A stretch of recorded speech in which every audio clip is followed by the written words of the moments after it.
Monsieur le ministre, suite à l'annonce par le Danemark du retrait de ses troupes spéciales du Mali, le ministre français des Affaires étrangères, Jean-Yves Le Drian, a dénoncé, je le cite, des mesures irresponsables prises par une junte, à nouveau je le cite, illégitime. Votre réaction? Ma réaction, c'est d'abord, c'est surprenant de la part d'un diplomate de la trempe de M. Le Drian qui parle au nom d'un grand pays, la France. Ce sont des propos empreints de mépris, ce sont des propos que je condamne, qui sont inacceptables. Et je crois que les insultes ne sont pas une preuve de grandeur. Nous sommes disposés à discuter avec la France ou d'autres sur des questions de substance. Un, il ne s'agit pas de questions irresponsables. Ce que nous essayons de faire, c'est de défendre les intérêts de notre pays. Nous savons que la présence des troupes françaises, et européennes dans le cadre de l'opération Takuba ont fait l'objet d'un accord sur le statut de force avec la France.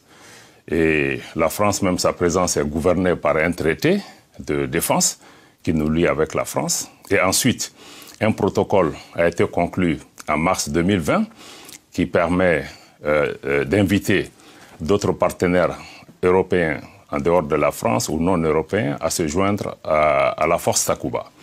Et dans ce cadre-là, le Danemark n'est pas un pays ennemi, c'est un pays ami qui soutient beaucoup le Mali en matière de coopération, mais toute présence étrangère au niveau du Mali doit répondre aux règles maliennes, doivent aussi aller dans le sens des intérêts supérieurs du Mali, surtout pour la présence de forces étrangères. Je suis en Europe ici.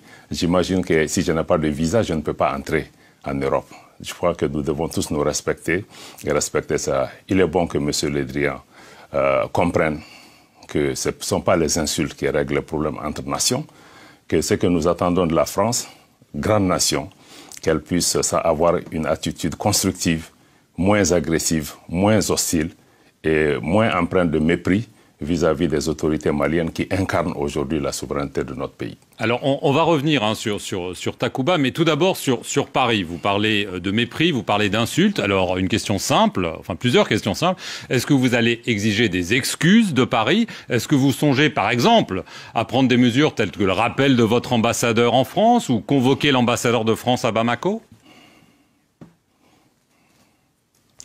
Le Mali n'exclut rien de la table si la souveraineté et le peuple malien ne sont pas respectés. Nous ne demandons pas des excuses à Paris, nous demandons que Paris nous respecte en tant que pays. Nous respectons la France, nous respectons le peuple français. D'ailleurs, il n'y a pas de problème entre les peuples français et les peuples maliens, mais l'attitude des autorités françaises doit changer pour prendre en compte cet élément, qu'il y a des autorités responsables au niveau du Mali et que seul un engagement avec ces autorités permet de gérer leur présence au Mali. Et cette présence doit répondre aux intérêts supérieurs du Mali. Et nous sommes en train de revoir plusieurs accords et traités de défense pour nous assurer que ces traités ne violent pas nos dispositions constitutionnelles, ne violent pas la souveraineté du Mali et prennent en compte l'intérêt des Maliens. Si ce n'est pas le cas, le Mali n'hésitera pas soit à dénoncer, soit à demander un réajustement de ces différents traités. Nous sommes conscients que certains de ces arrangements ont été conclus par le gouvernement précédent. Il y a la continuité de l'État, mais rien ne saura être au-dessus de l'intérêt supérieur des Maliens, que le président Goïta et le gouvernement sont disposés désormais à assumer et à s'assumer pleinement. Et nous souhaitons que la France et d'autres partenaires inscrivent aussi leur action par rapport à cela. Et je salue d'ailleurs la décision sage des autorités danoises de retirer leurs forces sans plus d'acrimonie, et nous sommes disposés à continuer le dialogue avec l'ensemble de nos partenaires pour la sécurisation du Mali et la stabilité de l'ensemble de la région. Alors ce vendredi, Monsieur le Ministre, c'était chez nos confrères de RTL, le ministre français Jean-Yves Le Drian est revenu à la charge, si j'ose dire, en disant que désormais c'était la rupture du cadre politique et du cadre militaire. Nous ne pouvons pas rester en l'état, a-t-il dit. On va voir comment on peut adapter notre dispositif en fonction de la nouvelle situation.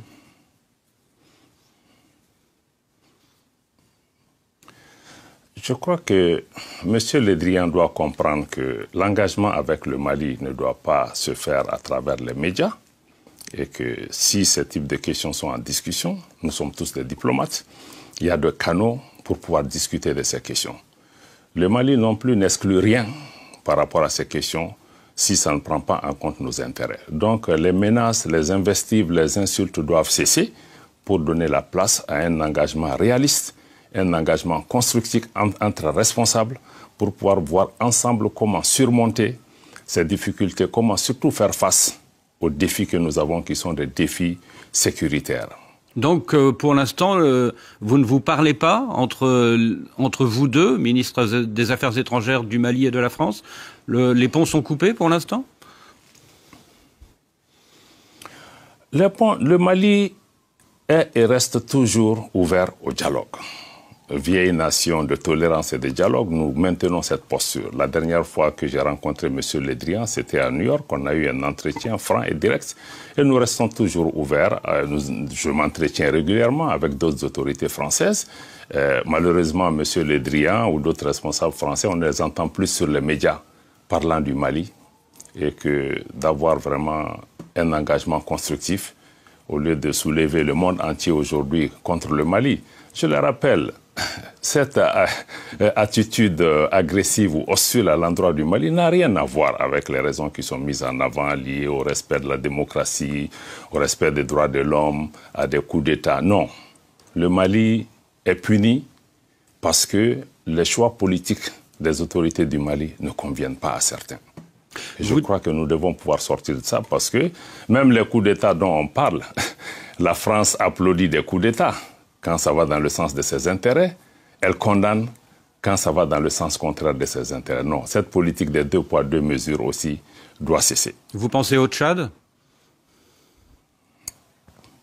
Je ne pense absolument rien. Et il y a eu beaucoup de pays où il y a eu des situations, il y a eu des politiques de 2 poids 2 mesures, et de la France et même de nos organisations africaines.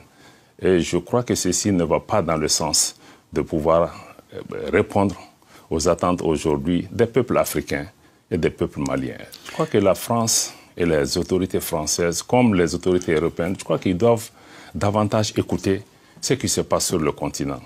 Le ressentiment et l'exaspération des uns aux autres par rapport à une certaine politique, je crois qu'il faut écouter. Nous-mêmes, dirigeants africains, nous devons davantage écouter ce qui se passe dans les rues africaines, dans les maisons africaines, où les gens demandent un changement de politique, plus de respect, et plus d'engagement dans un esprit d'un partenariat gagnant-gagnant, moins de paternalisme et de condescendance, malheureusement, que nous voyons au quotidien et que nous dénonçons. Monsieur le ministre, vous dites que vous réservez votre réponse à la demande de la Norvège, du Portugal et de la Hongrie d'envoyer des soldats sur votre sol. Est-ce à dire que vous allez dire non à leur demande? Est-ce à dire que, parlons franchement, Takuba, c'est fini?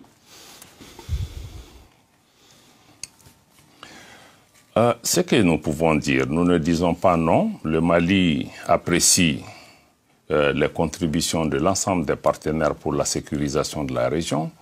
Et le Mali souhaite que tous les partenaires qui sont en mesure de contribuer à la paix et la sécurité de la région, dans le cadre de notre vision de la sécurité, puissent venir. Ce que nous n'acceptons pas, c'est que ces présences soient contraires à l'intérêt du Mali. Et ça, nous ne l'accepterons pas. S'il y a aussi des soutiens, que ces soutiens tiennent compte de la politique de défense de nos pays, mais aussi de ceux dont nous avons réellement besoin. Nous avons exprimé des besoins.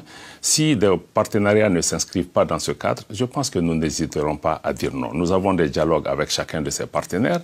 Nous sommes dans un processus de réévaluation de l'ensemble de ces partenariats et nous aurons un dialogue avec les uns et les autres par rapport à cela. Et le moment venu, le président Goïta ou le gouvernement déterminera quel partenariat nous semble être adapté. Mais nous ne sommes plus dans la situation d'accepter n'importe quoi.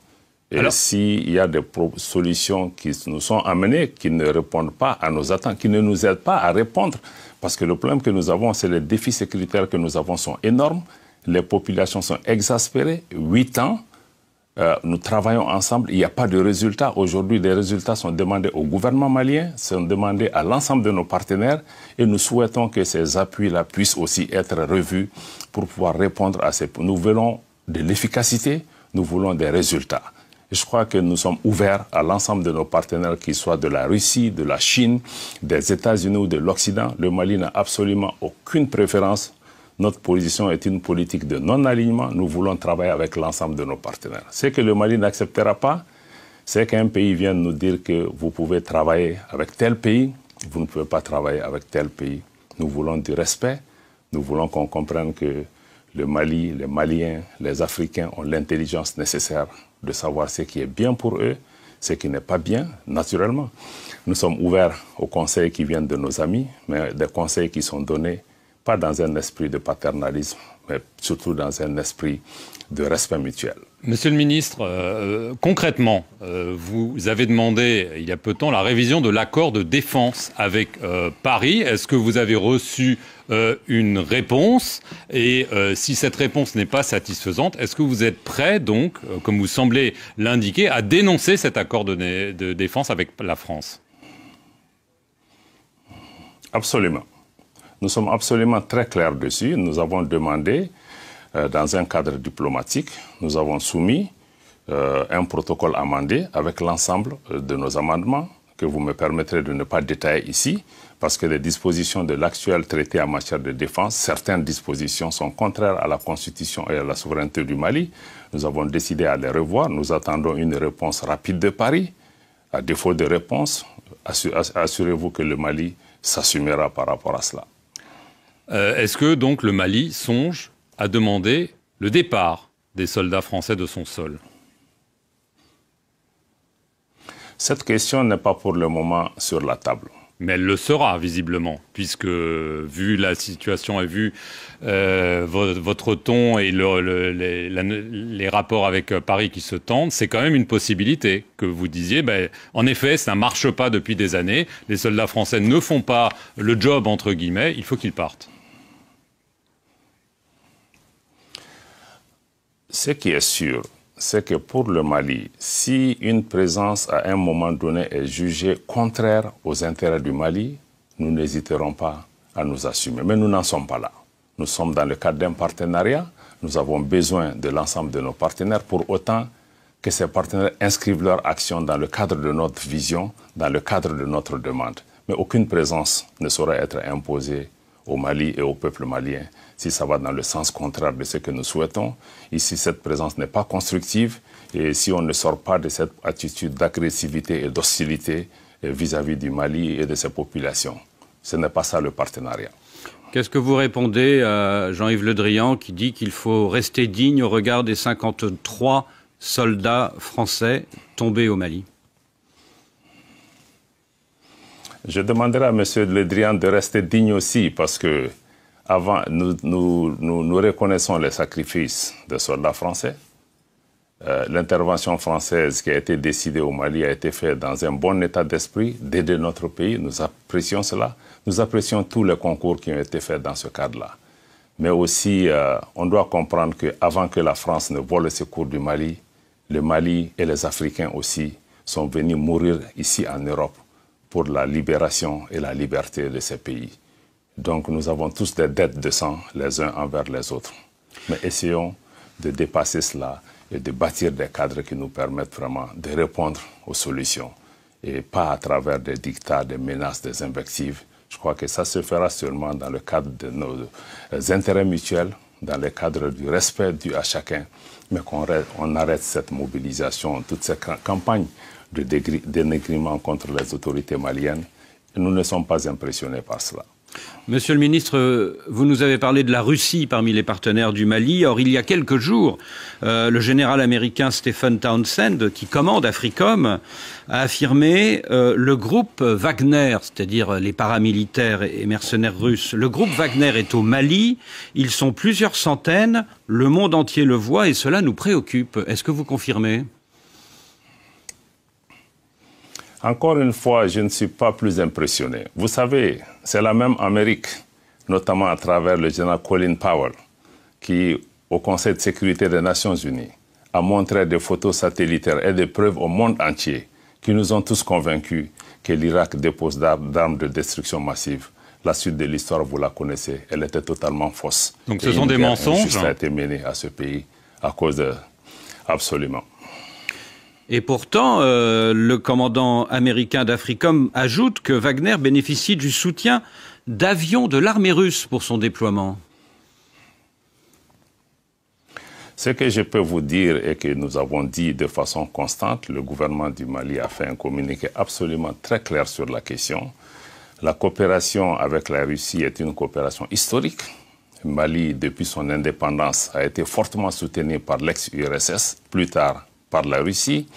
80% du personnel militaire malien avait été à l'époque formé en Russie ou en ex-URSS. Et même aujourd'hui, 80% de nos équipements viennent de ce pays. Notre coopération avec la Russie est une coopération d'État à État. Le Mali ne s'adresse qu'au gouvernement russe qui répond à nos sollicitations avec une grande célérité, une grande efficacité. Les 7 derniers mois, les équipements et les fournitures qui ont été acquis via cette coopération n'ont jamais été, ce type d'investissement n'ont jamais été faits au cours des 15 ou 20 dernières années.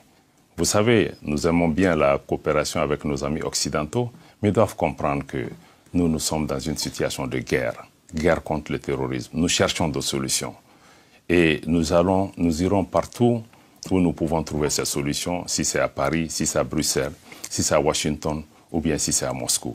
Et aujourd'hui, grâce à cette coopération, vous l'avez noté, des succès opérationnels importants sont en train d'être enregistrés sur le terrain dans la lutte contre le terrorisme. Nous souhaitons que d'autres partenaires aussi puissent venir nous accompagner dans ce cadre-là. Alors, comme vous ne voulez pas officialiser ou confirmer la présence du groupe Wagner, est-ce que ça veut dire, puisqu'il y a ce partenariat dont vous vantez la qualité et les bénéfices, est-ce que des troupes russes pourront bientôt arriver, des troupes officielles russes au Mali, justement dans le cadre de cette lutte antiterroriste? Est-ce que c'est ça qui est en discussion avec Moscou? Ce que nous avons indiqué de façon constante, le Mali a acquis des équipements avec la Russie. Le Mali reçoit aussi des instructions russes qui viennent accompagner nos unités à pouvoir manier ces équipements et ces armements. Mais pourquoi pas des soldats, monsieur le ministre? Un appui technique est fourni dans ce cadre. Nous n'avons pas ces questions-là à ce stade et aussi il s'agit des questions de défense et de sécurité de notre pays que nous n'allons pas discuter dans les moindres détails ici à votre micro. Mais je peux vous dire que ceux qui sont présents au Mali sont des assistances techniques qui viennent aider nos unités à pouvoir faire face à la menace sécuritaire. Et nous souhaitons que d'autres partenaires aussi. La porte n'est fermée à personne au Mali. Nous souhaitons que tout le monde puisse venir nous aider, mais qu'on sorte un peu de tout cette campagne sur Wagner ou sur d'autres. Le Mali a un problème sécuritaire. Le Mali est un État qui se bat contre le terrorisme. Nous faisons face aux groupes terroristes les plus violents sur cette planète. Al-Qaïda au Maghreb islamique, maintenant dénommé JNIM, l'État islamique au Sahara. Nous faisons face à des conflits intercommunautaires dans le centre du pays. Le problème du Mali n'est pas Wagner. Le problème du Mali, c'est un problème d'apporter la sécurité aux Maliennes et aux Maliens. C'est notre responsabilité. Et nous ferons tout ce qui est nécessaire conformément à nos lois et conformément aux traités internationaux pour pouvoir répondre à cela. Et nous souhaitons que les autres qui sont en train maintenant de faire toute cette campagne autour de Wagner, qui prennent un peu de recul, qui viennent voir avec le Mali quel problème sécuritaire vous avez et quelle peut être notre contribution à pouvoir résoudre. Je pense que c'est ce dialogue que nous attendons de nos partenaires. Depuis le 9 janvier, Monsieur le Ministre, votre pays est lourdement sanctionné par vos voisins de la CEDEAO. Mais dans un communiqué, hier, la CEDEAO dit attendre de vous un calendrier raisonnable et réaliste pour la tenue des élections. Elle ajoute que les sanctions seront levées progressivement sur la base de ce chronogramme et de sa mise en œuvre. Est-ce pour vous une petite ouverture ? D'abord, permettez-moi d'indiquer que le Mali est membre de la CEDEAO. La CEDEAO a été fondée au Mali en 1975. Nous sommes membres fondateurs et nous sommes partie prenante aussi de l'ensemble des textes qui sont agréés dans ce cadre-là. Mais dans le même temps, il faut reconnaître que nous ne reconnaissons plus notre organisation. Parce que récemment, les sanctions qui ont été prises contre le Mali, certaines sont conformes, mais l'embargo économique et financier, la fermeture des frontières est un acte illégal, illégitime et injuste. Aucun traité de la CEDEAO ne prévoit de fermeture des frontières. Et cela fait 3 fois que les frontières du Mali sont fermées. Je crois que je voudrais citer le président Bazoum lui-même ici en septembre à l'Élysée aux côtés du président Macron, qui a clairement déclaré aussi que le Niger ne s'était pas associé dans le passé à la question de fermeture des frontières parce que cela était contraire à nos textes. Donc il s'agit de mesures qui sont injustes et illégales, tant du côté de la CEDEAO que de l'UEMOA, qui gagnerait à être davantage à l'écoute de nos peuples. Et l'UEMOA aussi, nous sommes partis d'une union monétaire où nous avons souverainement donné notre droit d'émission monétaire à une institution qui aujourd'hui a pris des décisions qui ne sont pas conformes parce qu'une banque centrale n'obéit pas à l'autorité politique, n'obéit pas à des critères politiques. Mais troisième point qui me semble très important, c'est que cette politique de sanctions, il faut qu'on sorte de cela.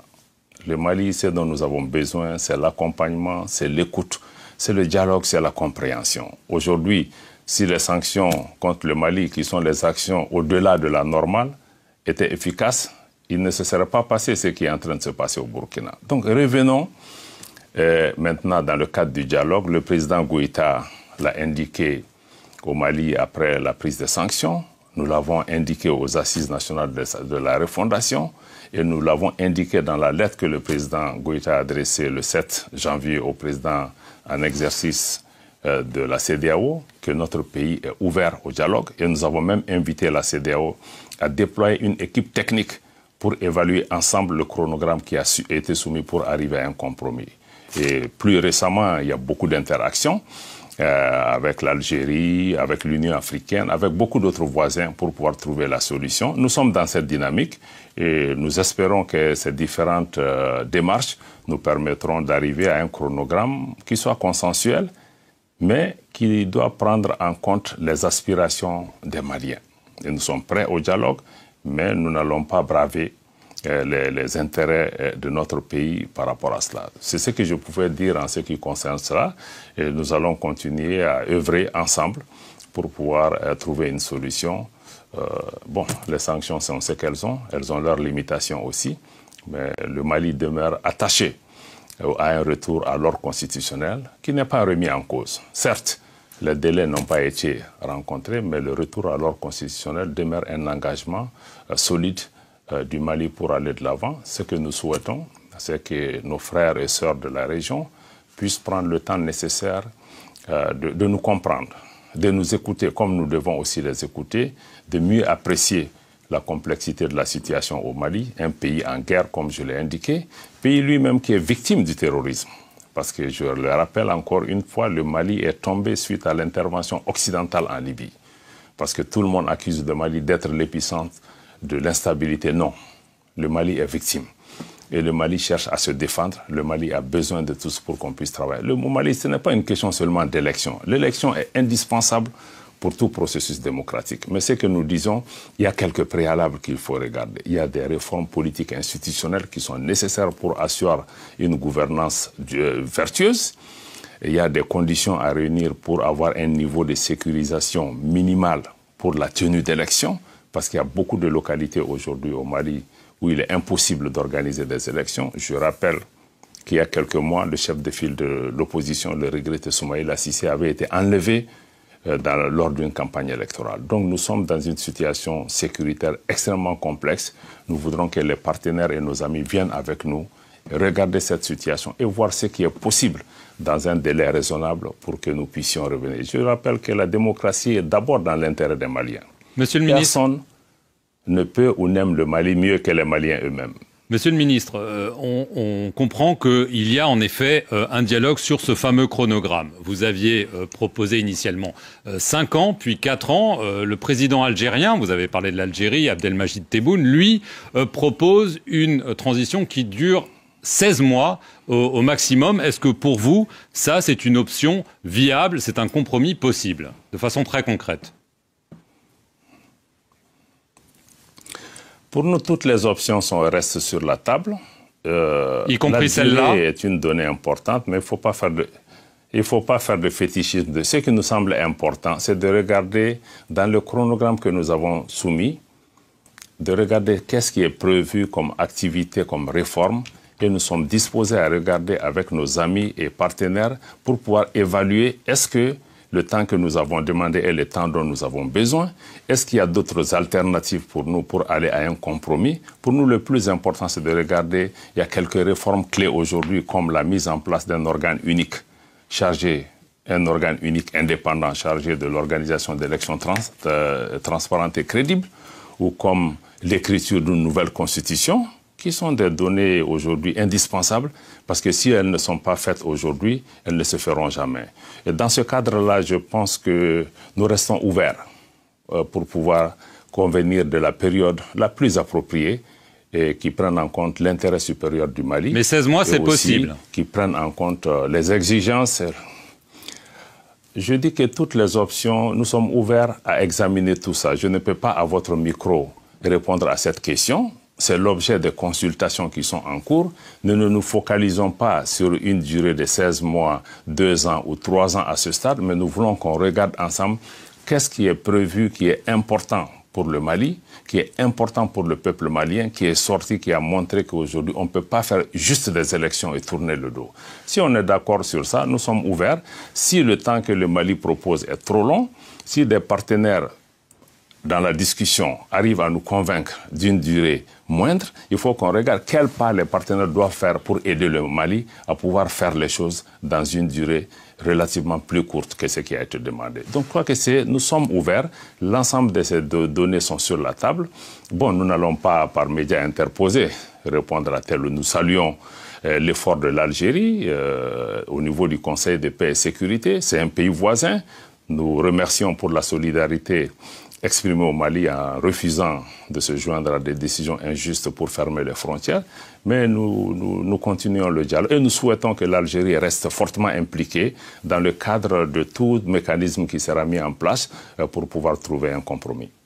Vous dites, Monsieur le Ministre, que le coup d'État au Burkina Faso prouve l'inefficacité des mesures CEDEAO contre votre pays. Est-ce à dire que quand vous avez appris ce coup d'État lundi dernier, vous avez applaudi, vous vous êtes senti moins seul?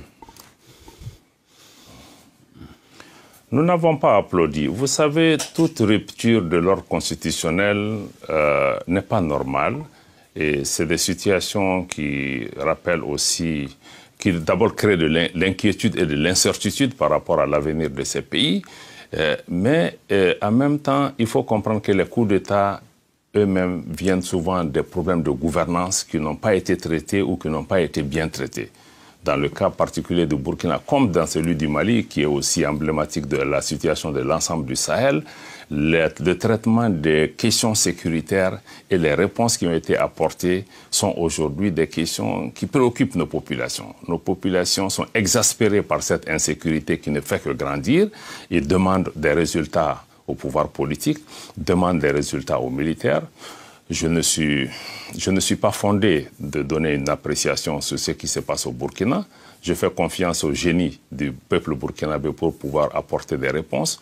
Nous sommes un voisin, nous demeurons solidaires du combat du peuple burkinabé, mais notre préoccupation, c'est de répondre aux besoins des Maliens. Nous restons ouverts à cheminer avec l'ensemble des peuples de la région et de l'ensemble des peuples africains qui partagent notre vision. Alors, est-ce que vous avez pris attache avec les militaires désormais au pouvoir à Ouagadougou? Est-ce que, par exemple, les colonels Goïta et Damiba se sont parlé?